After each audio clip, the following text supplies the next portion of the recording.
Ay tungkol po sa tilapia. Isang klase ho ito ng isda na medyo paborito ho halos ng lahat, no? Now, bakit po natin napiling talakayin ito? Just because may mga naririnig-rinig ho kayo sa paligid na nagsasabing huwag kumain ng tilapia kasi masama daw for the health or pinapakain daw ito ng dumi ng hayop, no? How true is this, no? Okay. Ang tilapia ho ay mababa ang omega-3 kumpara sa omega-6 ratio. So, ang tilapia ho, ayan, omega-3 fatty acid content compared to salmon, no?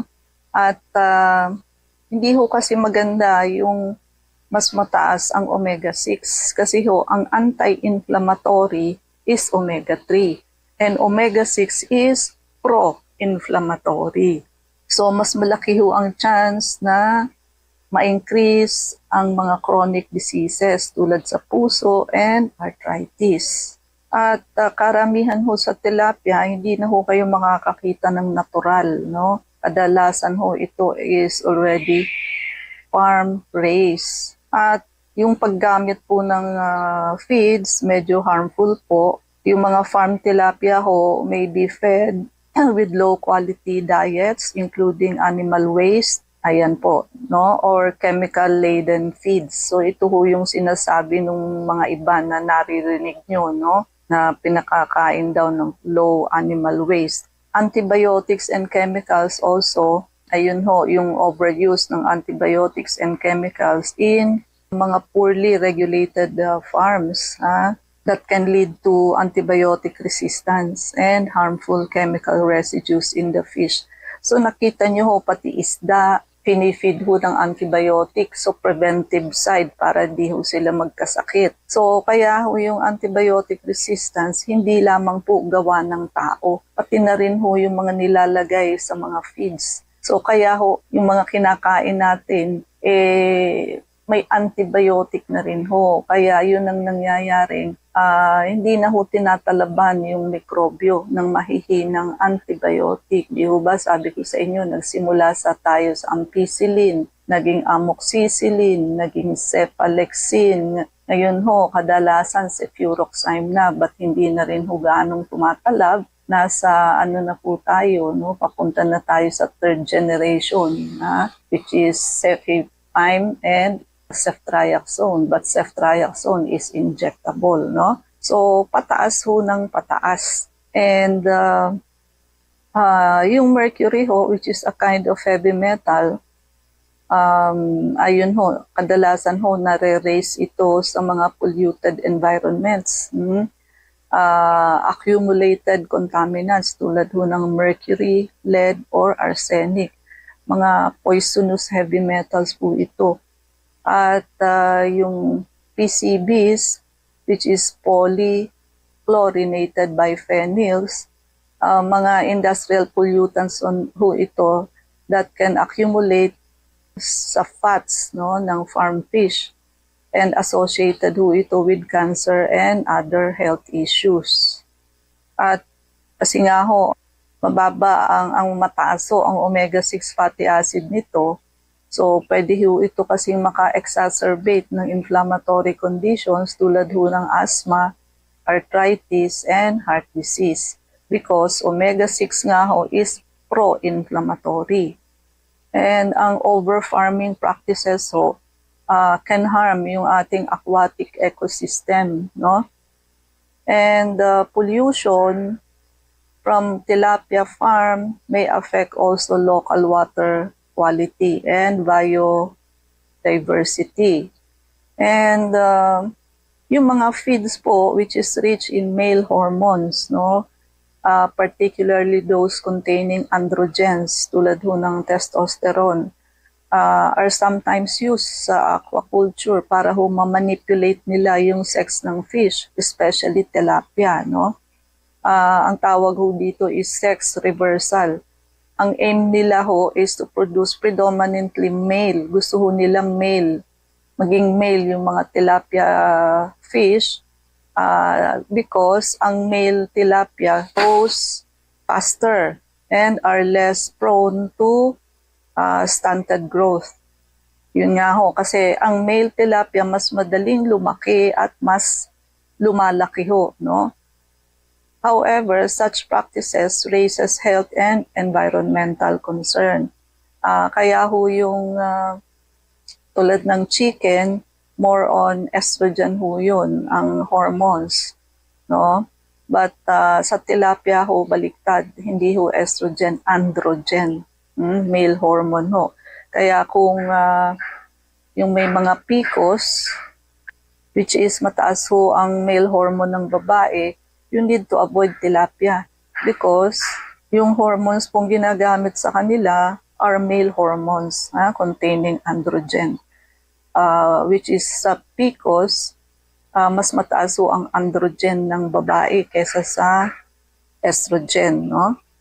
And ito hong natural androgens, kinukuha ho na lito sa extract from plant-based sources or animal tissues. They may contain naturally small amounts of testosterone or similar compounds. Ang mga human health risk po ng pagkain ng tilapia, no, yung mga hormone residues sa isda, syempre ho, it may pose risk to human health pagka ho kinonsume ng sobra-sobra. And overuse ng synthetic hormones, nakaka-disrupt po yan ng endocrine system, potentially causing hormonal imbalance. And ang excess hormones so galing sa fish can leach out into the surrounding water. So pati ho yung tubig is affected. And di-disrupt din ho ang reproductive cycle ng mga wild species. At may mga ethical issue din po using hormones para ho i-manipulate ang fish development. Ang health risk ho sa mga consumer, of course, pag prolong ho ang exposure sa hormone residue ng fish, madi-disrupt ho yung human endocrine system, potentially affecting ho yung fertility ng tao, yung reproductive health, and even contributing to hormone-dependent condition tulad ho ng mga breast cancer or prostate cancer. Also, it may produce some allergic reaction. Sensitive individual ho pwedeng maka-experiensya ng adverse reaction sa mga residual hormones sa isda. And pagka ho excessive ang exposure sa hormones, it may cause deformities or weaken the immune system of fish, making them more susceptible to diseases. At nare-reduce syempre yung genetic diversity. Hormonal sex reversal. Yun nga hong mas preferred nila ang male fish, no? So, yung hormones na nilalagay nila sa tilapia is more on androgen, which is a male hormone, because they want reducing genetic diversity. Gusto ho nila puro lalaki para ho mas lumaki yung tilapia, no, at mabilis dumami, no? At yung use of hormone-treated feeds, it is often hidden from consumers. Siyempre, hindi nila yan pinapaalam sa consumers, raising ethical concern about transparency and informed choice. Mas maganda ho sana, which is safer and sustainable alternatives, to use natural breeding technique, no? And mag-adapt ng plant-based growth enhancer. Mas maganda kung plant-based. And mag-implement ng strict waste management practices. And mas maganda if they follow international regulation para ho sa sustainable and ethical farming. At yung paggamit ho nila ng hormones which is rich in androgen, male hormone, kasi ho para maging male yung tilapia, Ang male fish ho kasi, particularly in species like tilapia, they grow faster. Mas mabilis lumaki and more efficiently than females. Aside from that, faster ho ang growth result, mabilis lumaki. So shorter ho yung production cycle. Siyempre nare-reduce ho yung cost and increasing profitability para ho sa mga farmers. And lahat ho ng male population ng tilapia result in more uniform fish size, which is preferred in the market. Siyempre ho, mas maganda yung halos pare-pareho ho ang size kaysa ho may mga sobrang liit tapos may malalaki. And uniformity ho, siyempre simplifies processing, packaging, and meeting consumer expectation. And for the nutrition of tilapia, nutrient-dense food din po ito, no? Offering several health benefits. Due to its high quality ho ang protein na nakukuha natin dito. At okay, so aside from protein, yung amino acid ho na nasa tilapia contains all essential amino acid, making it a complete protein. Di ho ba yung essential amino acids, yun yung hindi na-produce ng katawan. So pag kumain kayo ng tilapia, lahat ho ng essential o hindi na-produce ng katawang amino acid ay meron sa tilapia, no? At meron din ho itong fats, low in fats, mga 2 to 3 grams of fat per 100 grams. At sa carbohydrate ho, ito ay carbohydrate free, which is suitable for low carb and ketogenic diet. Low in calories also, 128 calories lang ho per 100 grams. Ideal ho siya for weight management. At meron din ho itong vitamins, vitamin B12 for nerve conduction, for red blood cell production, and DNA synthesis. Niacin, nakatutulong ho ito mag-maintain ng healthy skin, nerves, and digestion.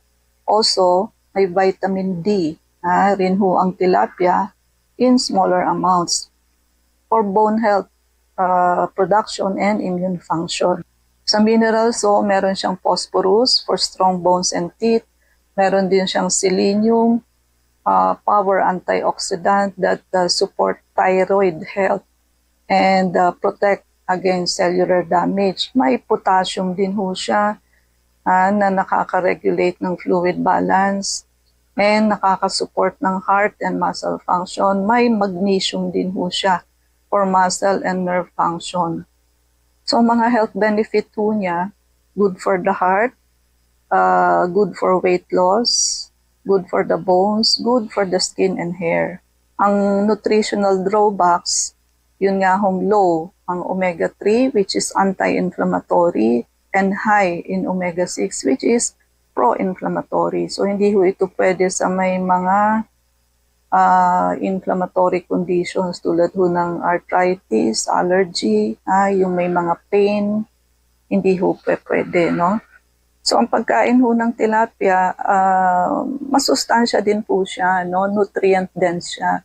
Wag lamang ho excessive kasi ho may drawback din ho siya. Not for people with inflammatory condition. And wake up call po sa mga may diabetes and sa mga gusto hong pumayat. May bago ho tayong napaka-effective na treatment. Sigurado hong maibababa ang sugar nyo agad at yung mga gustong pumayat, talaga hong papayat kayo without any effort.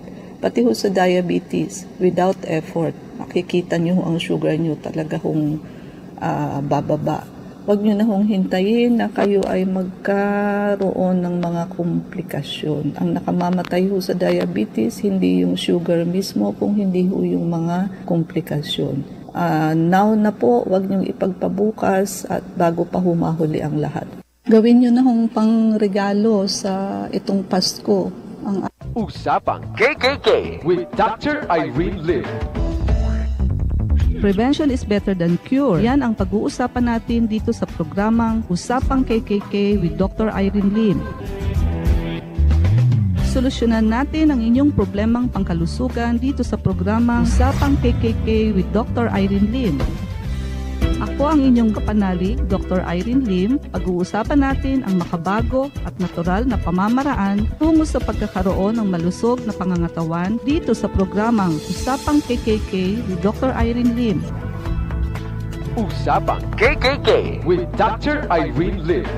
Welcome po muli sa Usapang KKK. Ako po si Ivy at kasama pa rin natin si Dr. Irene Lim.